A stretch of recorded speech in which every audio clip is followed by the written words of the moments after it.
How to do problem set 2, part 4, Monopoly and surplus.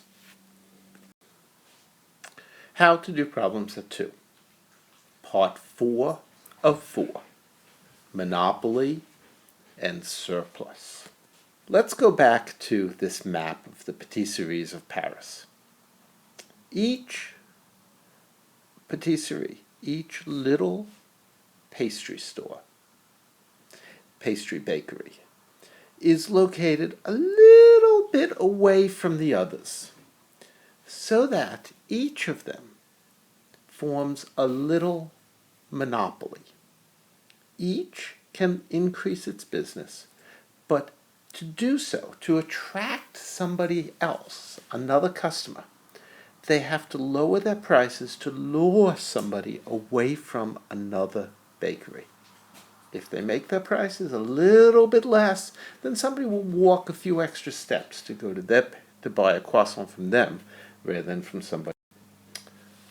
Each patisserie is a little monopoly able to attract new business by lowering prices. But when it lowers prices, then it has a problem because it has to give each of the older buyers, the ones who were already shopping there, it has to give each of them a discount, in effect. If I charge $20 for my croissant and decide to attract some new business by lowering my prices to $16, I have to give everybody the $16, not just the new business, the new customers. If I want to attract more business and lower prices to $10, then everybody buys croissants at $10. The new customers and the old customers. To be sure, there are other ways to attract business if you're a monopolist.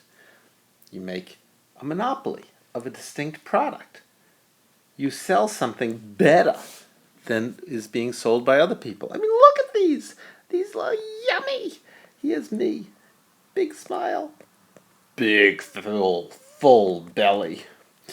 Full of pastry. I love. Okay, back to monopolies. You can sell more, but to do so, you have to lower your prices.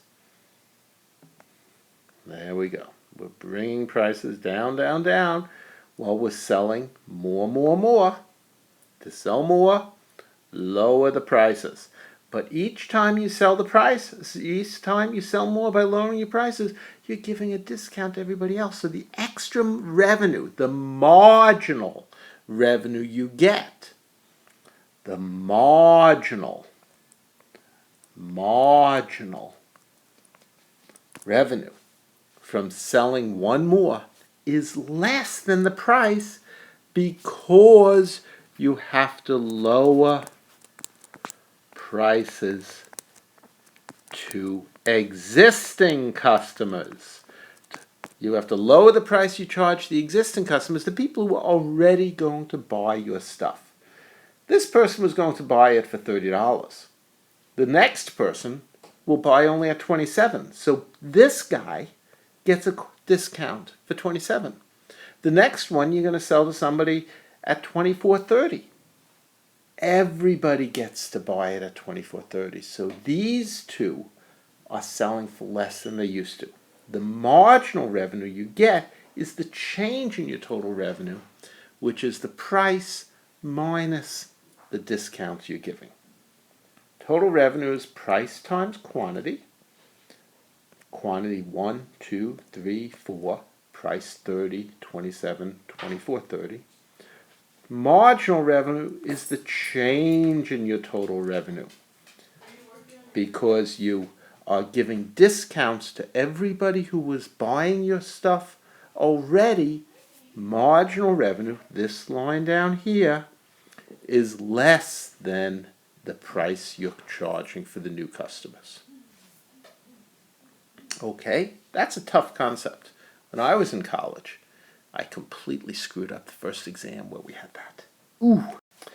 Okay, smart patisseries will not here's where the perfect competitor is going to be producing and selling. They're going to sell at this quantity, they're going to produce this amount, because they sell where price equals marginal cost, where marginal utility equals marginal cost. The smart patisserie, no, they know better than that. They say, we're not getting this money, we're getting this. This is what we're getting, the marginal revenue. So we are going to produce over here. We're going to produce this quantity, and we're not going to sell at this price. We're not going to sell at this price. We're going to sell up here, because this is the price that we can get for this quantity. So this is Q monopoly, which is less than the perfect competitive quantity.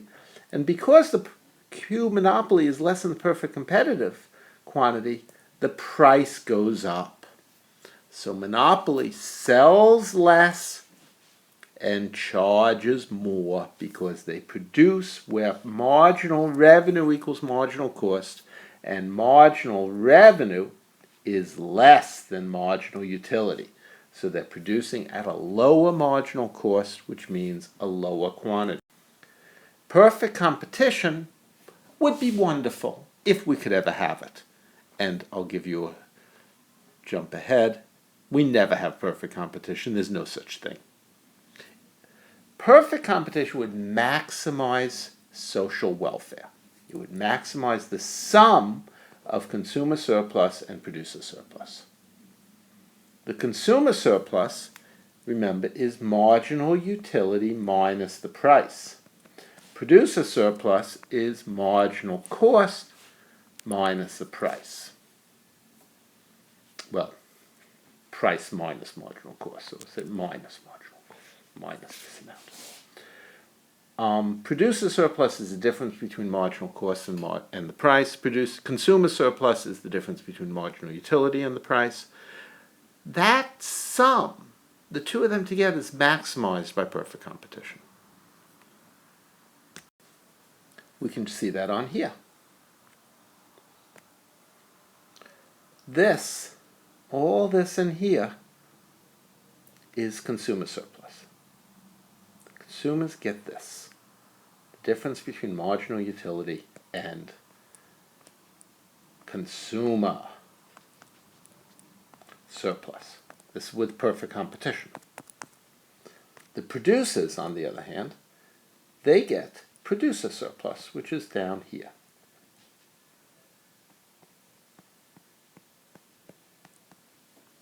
This is producer surplus.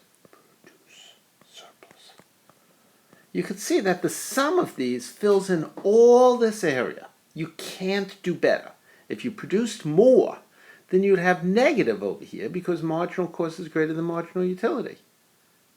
So this would be bad. Stopping anywhere before this point would be bad because you'd be missing out on some surplus. So this is the best that can happen. Perfect competition has the biggest surplus area. That said, things have to be worse under monopoly because monopoly, remember, produces less. There's a redistribution because they raise prices, so that cuts into the consumer surplus, transfers some of it to the producer surplus. There's also, you're producing here rather than here. We're missing out on some good things. So the monopolist produces this quantity, we lose this, lost. That is just lost, this area here. And this is consumer surplus, less than what used to be because some is lost and some is transferred. And all this is producer surplus. The producers are better off than they would be under perfect competition. The consumers are a lot worse off, and the sum is less than under perfect competition. So perfect competition is best, and also perfect competition is impossible. Every business is a little monopoly. That's why they have names. That's why they advertise. That's why they're all out there looking for a way to do a little bit better, because they are little monopolies. So we never have perfect competition. That leads to final question. If perfect competition never happens, why do economists talk about it so much? Yeah, the mathematics is simple, it's elegant, but it's also part of the ideological function of economics to make capitalism look good. It may be that capitalism is the best social system compared to others, but it is not optimal, as shown by the reality that we do not have perfect competition. We have monopolies all over the place. Okay. Thank you very much for listening. Bye-bye.